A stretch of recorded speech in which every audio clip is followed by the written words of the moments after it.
Il movimento indipendentista Progress non si presenterà alle elezioni, non sostiene alcuna lista e chiede ai sardi di annullare la scheda con un bollino nero. Vediamo il servizio di Andrea Sangiust.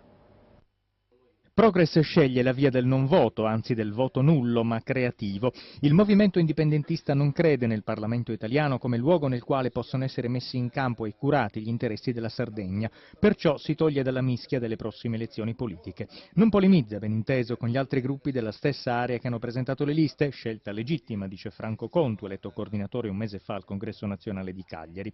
Progress però non appoggia nessuno e chiede ai sardi di annullare la scheda, non con un semplice tratto di penna o un motto di spirito, bensì applicando sulla scheda un bollino nero adesivo. Progress allestirà in tutta la Sardegna dei banchetti e consegnerà una cartolina che contiene il bollino, un bollo nero sui partiti italiani. Pensiamo che non è dal Parlamento italiano che si possano tutelare gli interessi dei sardi, anche se rispettiamo chi ha fatto scelte diverse. Noi sardi di andare a urnas, ma di porre dentro su questa scheda un bollino nero.